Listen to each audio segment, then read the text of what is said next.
হুজ্জতুল ইসলাম কাসেম নানতুবি রহমতুল্লাহ আলাইহি আমি সুন্নত আদায় করেছি। আল্লাহর হাবিব ওই শহর পার করতে 3 দিন গোপন ছিল, 3 দিন পরে বাইরে মদিনা শরীফ চলে গেছে। আল্লাহর হাবিব শহর পার করতে কদিন ছিল? 3 দিন। কাসেম নানতুবি বল আমি 3 দিন লুকাইছিলাম। আল্লাহর হাবিবের সুন্নত আদায় হয়ে গেছে, এখন আর কোনো ভয় নাই। বুজুর্গান দিনের কারামত। 3 দিন পর ব্রিটিশ সরকার কাসেম নানতুবির গ্রেফতারি পরোয়ানা প্রত্যাহার করে আর গ্রেফতার করে নাই। আজাদী আন্দোলন ইতিহাস পড়ি দেখুন, বাংলাদেশ ইসলামী ফাউন্ডেশন থেকে একটা বই ছাপাইছে আজাদী আন্দোলনের ইতিহাস। ওখানে আছে মুসলমান যখন পরাজিত হয় 14,000 আলেম মুসলমানকে ফাঁসি জড়াইয়া ফাঁসি লটকাইয়া শহীদ করা হয়। দিল্লির চাঁদিনী চোখ থেকে খাইবার পর্যন্ত যে রাস্তা ছিল, রাস্তার দোনো সাইডে গাছ ছিল, এমন কোনো গাছ বাকি ছিল না যে গাছে কমপক্ষে একজন মুসলমানকে ফাঁসি লটকাইয়া শহীদ করা হয় নাই। আর 3 লক্ষ কোরআন শরীফের কপি জ্বলাইয়ে ফুরিয়ে শেষ করে ফেলাইছে। 3 লক্ষ কোরআন শরীফ, এই ধরনের কোরআন শরীফ লক্ষ 3 লক্ষ জ্বলাইয়ে ফুরিয়ে শেষ করেছে। তার উদ্দেশ্য ছিল উপমহাদেশে যেমন মুসলমান না থাকে, ইসলাম না থাকে, আল্লাহর কোরআন না থাকে।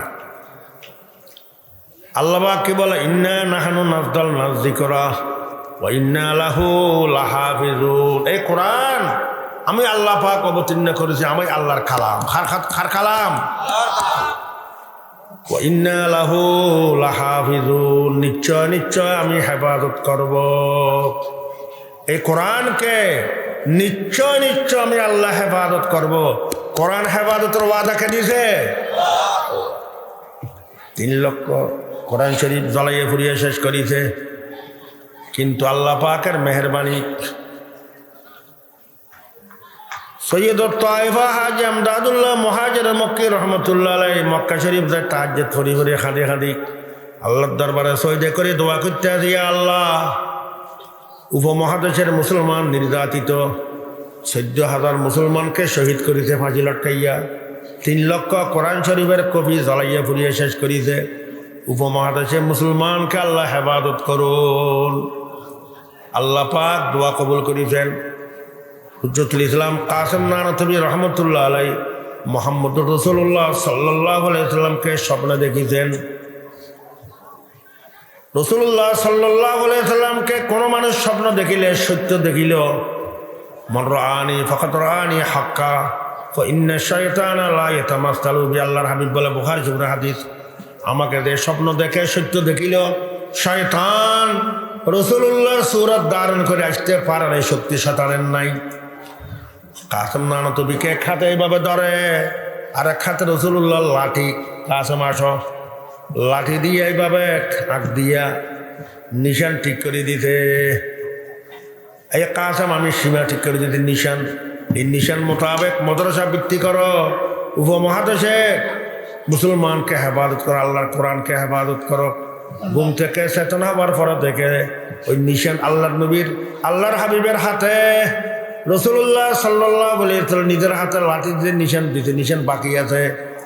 ওই নিশান মোতাবেক 1866 ইংরেজি, হিজরি 1283 হিজরি মুহররম মাসের 15 তারিখ দারুল দেওবন্দ মাদ্রাসা বৃত্তি করা হয়।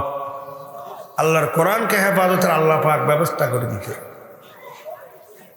4টা উসুলের উপর ভিত্তি করে দারুল দেওবন্দ মাদ্রাসা বৃত্তি করা হয়। 1 নম্বর আকীদায়ে তাওহীদে খালেস, শিরক বেদাত মুক্ত, তাওহীদের আকীদা লা ইলাহা ইল্লাল্লাহ, সর্বক্ষমতার মালিক একমাত্র আল্লাহ, হায়াত আর মওতের মালিক একমাত্র আল্লাহ, রিজিক দাতা একমাত্র আল্লাহ, ইজ্জত দাতা একমাত্র আল্লাহ, ছেলে সন্তান দাতা একমাত্র আল্লাহ, লা ইলাহা ইল্লাল্লাহ। তাওহীদের আকীদা গোটা পৃথিবীতে অঞ্চল অঞ্চলে প্রসার করা। 2 নম্বর উসুল ইত্তিবায়ে সুন্নত, নবী করিম সাল্লাল্লাহু আলাইহি ওয়াসাল্লামের সুন্নতকে গোটা পৃথিবীর অঞ্চল অঞ্চলে প্রসার করা। 3 নম্বর তাআল্লুক মা আল্লাহ, আল্লাহর বান্দাদেরকে বুঝাইয়া আল্লাহর সাথে সম্পর্ক কায়েম করে দেওয়া। 4 নম্বর এলায়ে কালামাতুল্লাহ, কালমা লা ইলাহা ইল্লাল্লাহর পতাকা গোটা পৃথিবীতে পৌঁছায় দেওয়া। আল্লাহ পাকের মেহেরবানি দারুল উলুম দেওবন্দ থেকে হযরতে শেখুল হিন্দ মাহমুদ হাসান দেওবন্দি রহমতুল্লাহ ওইখান থেকে ফরি বাইরিল। ওই দারুল উলুম দেওবন্দ থেকে হাকিমুল উম্মত আশরাফ আলী থানভী বাইরিল, যিনি প্রায় 1500 কিতাব লিখেছেন, তাফসীরে বায়ানুল কোরআন বড় কিতাব সহ। ওই দারুল উলুম দেওবন্দ থেকে ফরি বাইরিল খাতামুল মুহাদ্দিসিন হযরত আনোয়ার শাহ কাশ্মীরি রহমতুল্লাহ আলাইহি। আনোয়ার শাহ কাশ্মীরি কোন কিতাব একবার যদি দেখিতেন 32 বছর বলতেন না। উনার হায়াত আনোয়ারা আছে। একজন আলেম আনোয়ার শাহ কাশ্মীরের কাছে একটা মশলা জিজ্ঞাসা করেছে, তিনি উত্তর দিতেন। ওই আলেম জিজ্ঞাসা করে, হুজুর কোন কিতাব আছে? হযরত শাহ সাহেব আনোয়ার শাহ কাশ্মীরি বলে, অমুক কিতাব আছে, কিন্তু আমি কিতাবটা মোতালা করেছি আরো 28 বছর আগে। এত নম্বর বলি যাও, এত নম্বর পৃষ্ঠা খুলিয়ে দেখো, আশা করি পাইবা। খুলিয়ে দেখেছে যে এরকম বলিছে এরকম পাইছে। এরকম মুহাদ্দিস আল্লাহ পাক দারুল উলুম দেওবন্দ থেকে বাইর করেছে, ফায়দা করেছে। ওই দারুল উলুম দেওবন্দ থেকে বাইরেছে শেখুল ইসলাম সৈয়দ হোসেন আহমদ মদনী রহমতুল্লাহ আলাইহি, যিনি প্রায় 18 বছর বেশি কম মদিনা শরীফে হাদিসের ক্লাস দিয়েছেন। দারুল উলুম দেওবন্দে 30-32 বছর বুখারী শরীফ তিরমিজি শরীফ পড়াইছেন। ওই দারুল উলুম দেওবন্দ থেকে বাইরেছে মাওলানা ইলিয়াস রহমতুল্লাহ আলাইহি, যিনি তবলিগি জামাতের প্রতিষ্ঠাতা। দারুল উলুম দেওবন্দের ছাত্র। আল্লাহ পাকের মেহেরবানি, পৃথিবীতে এমন কোন দেশ নাই যেখানে তবলিগের মেহনত চলেন না। গোটা পৃথিবীতে দাওয়াত আর তবলিগের মেহনত চালু। ফজাইলে তবলিগ যেটা মসজিদে পড়ে না, মসজিদে পড়ে না, আমাদের দেশে বাংলা অনুবাদ হয়েছে। শেখুল হাদিস শেখ জকরিয়া রহমতুল্লাহ যেটা ফাজাইলে আমাল লিখেছেন, নমাজের ফজিলত, রোজার ফজিলত, হজের ফজিলত, দরুদ শরীফের ফজিলত, কোরআনের ফজিলত, সদকা যাকাতের ফজিলত, এটা কয়েক খণ্ড।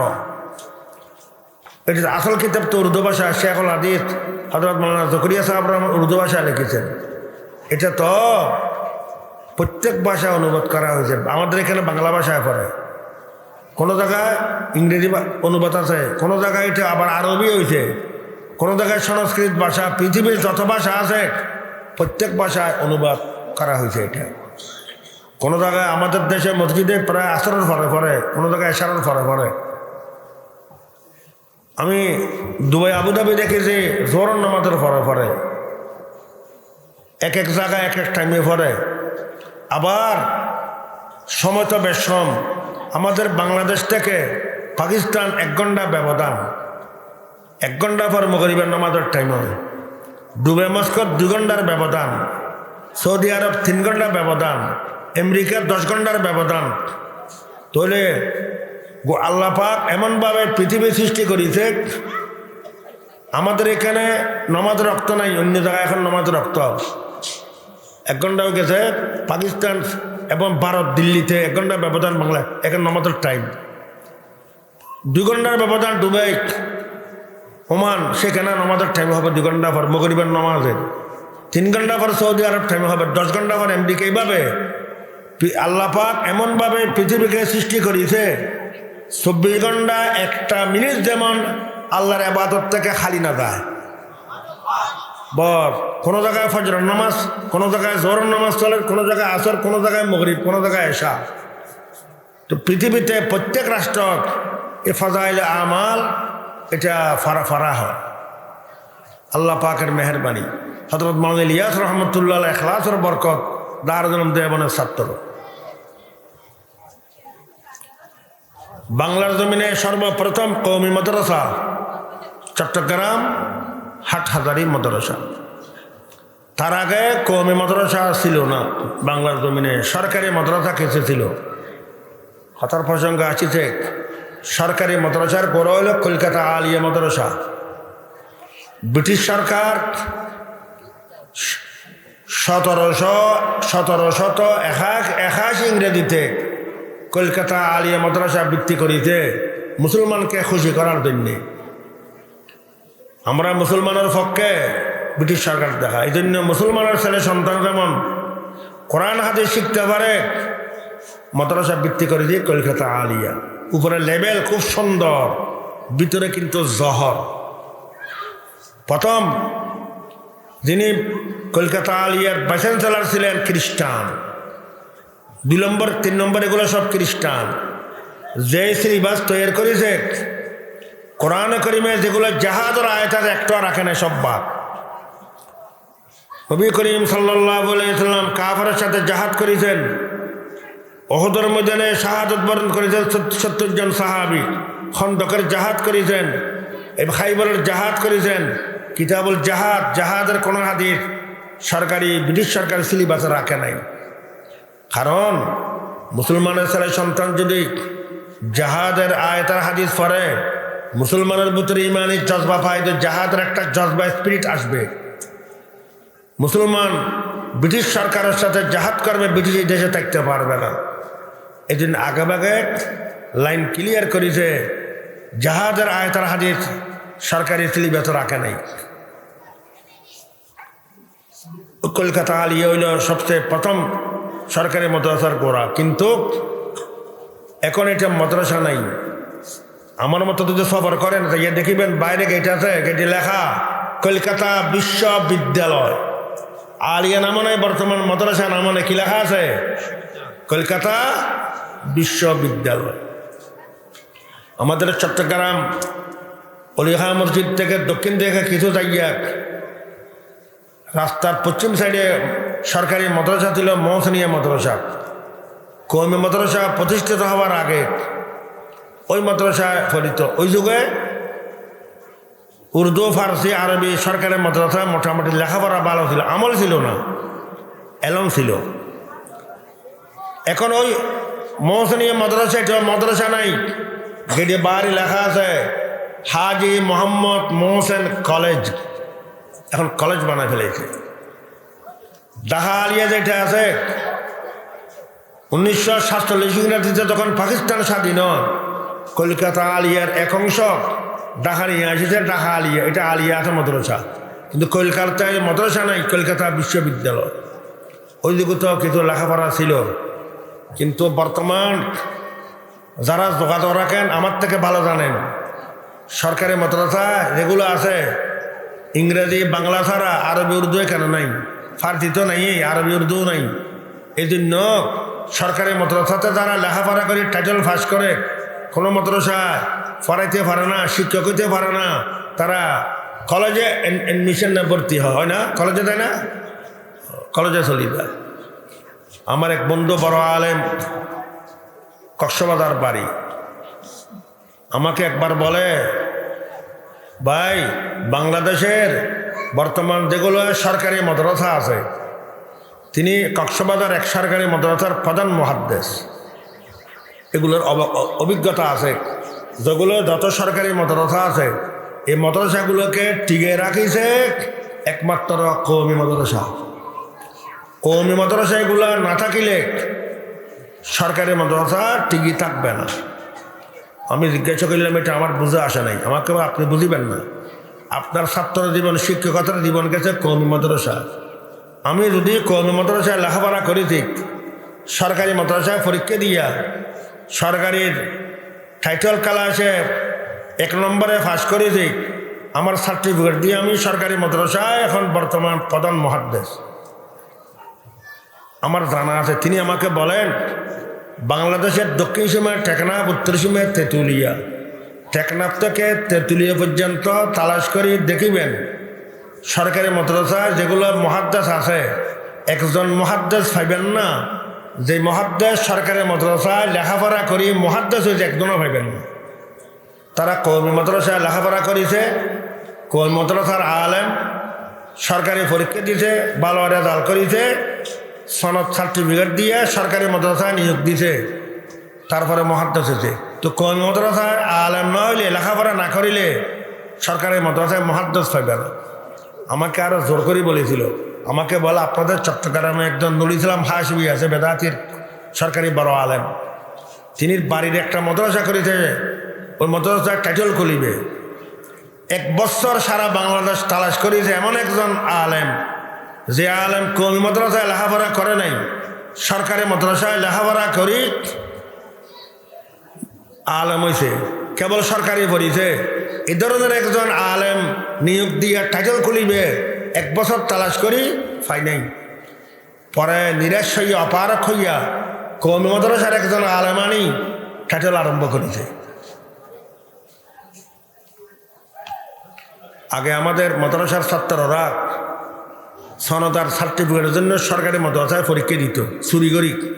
আমাদের হারাদারি এটা আইন আছে, যদি কোনো ছাত্র সরকারি পরীক্ষা দেয় তাকে বহিষ্কার করা হবে, চুরি করে দিত অনেকে। এখন উল্টো হয়ে গেছে। বাংলাদেশ সরকার হারাদারির হজরত আল্লাহ মাহমুদ শফি সাহেব রহমতুল্লাহর হাতে সনদের স্বীকৃতি দিতে সরকারিভাবে, মাস্টার্সের মান দিতে, মন্ত্রিসভায় ফাঁস করা হয়েছে এবং সংসদও এটা ফাঁস করা হয়েছে। কওমি মাদ্রাসাকে সরকারি সনদের স্বীকৃতি দিতে, মাস্টার্সের মান দিতে। এই জন্য বর্তমান কওমি মাদ্রাসার ছাত্ররা সরকারি পরীক্ষা দেন উল্টো হয়ে গেছে। সরকারি মাদ্রাসার ছাত্ররা কওমি মাদ্রাসা এখন পরীক্ষা দেয়। ঢাকা এক মাদ্রাসায় গত বছর আগের বছর গত বছর যাইতে পারিনি, লকডাউন ছিল। এক সরকারি মাদ্রাসায় আমি বহার শরীফ খতম করার জন্য গেছি।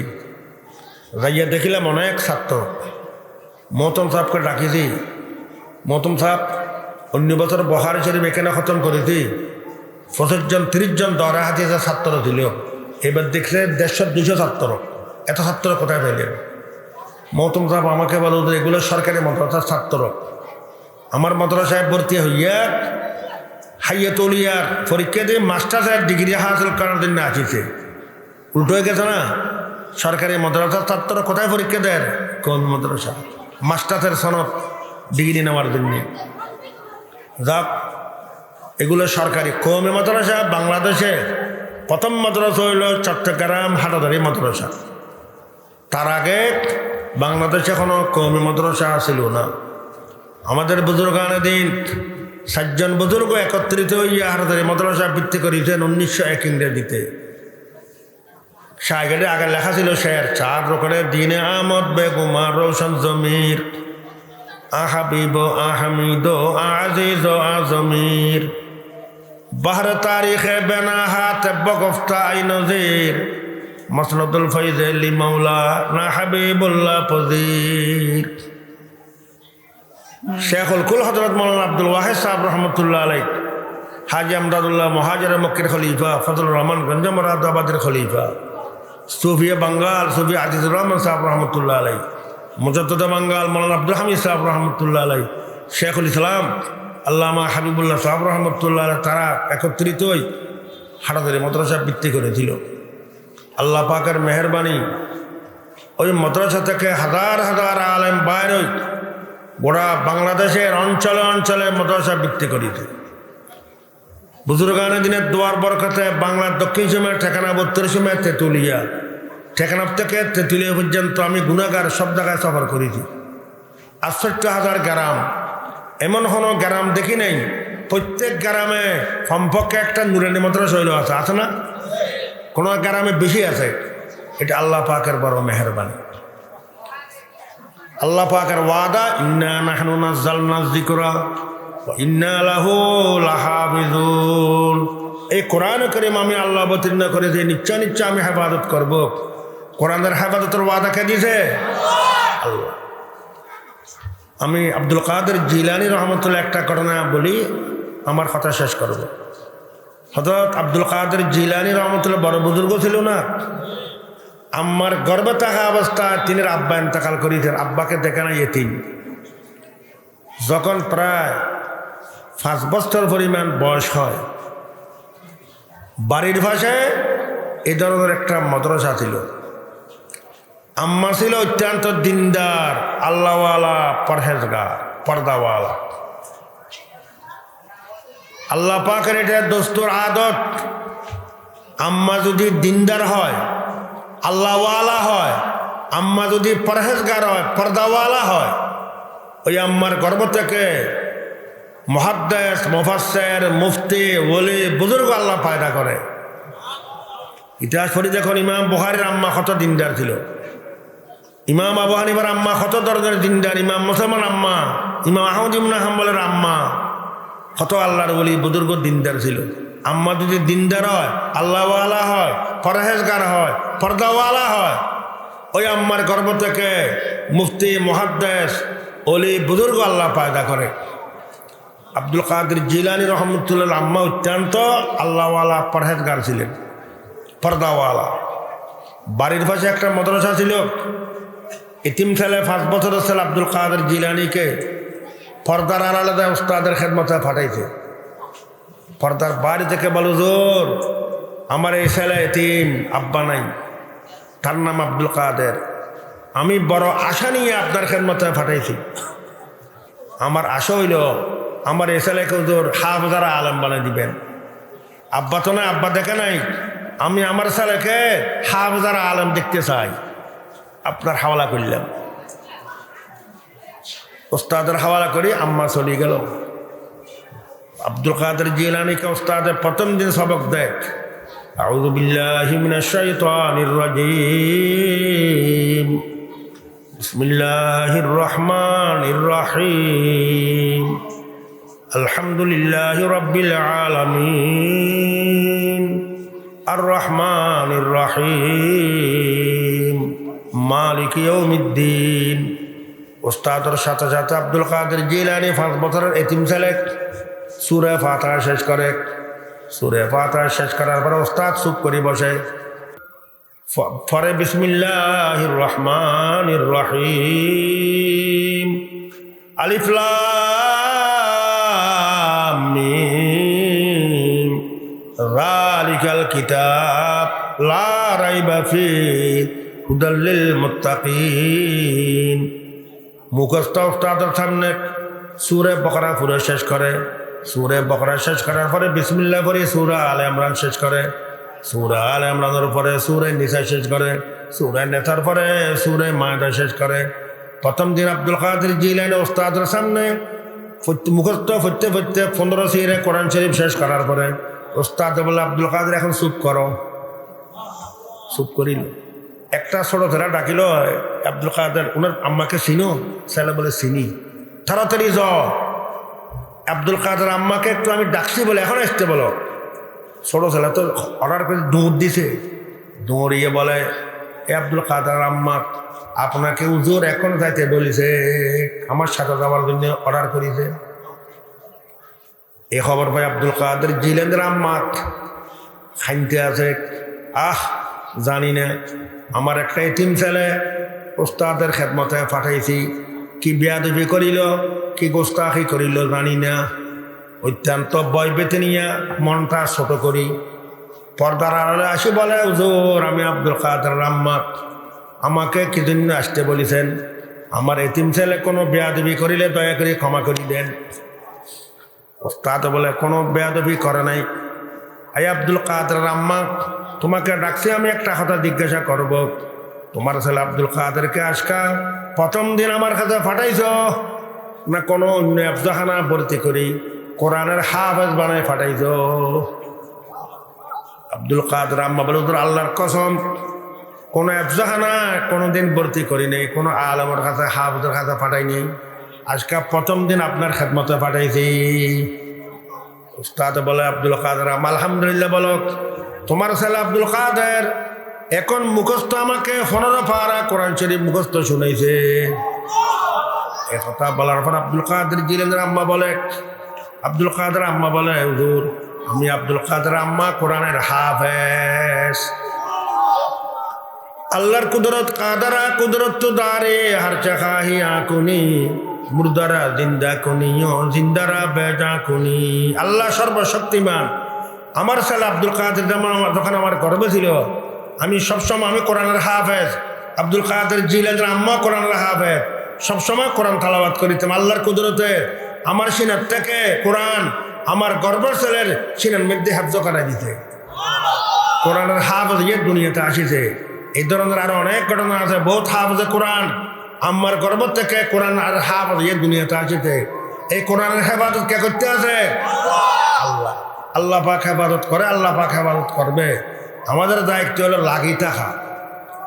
এই জন্য বলছি কোরআনকে মহাব্বত করিবেন, কোরআন যারা ফরে তাদেরকে মহাব্বত করিবেন, কোরআন যারা ফরে তাদেরকে মহাব্বত করিবেন, লাগি থাকিবেন, আর্থিক সহযোগিতা করবেন, ইনশাআল্লাহ বাগি হইবেন।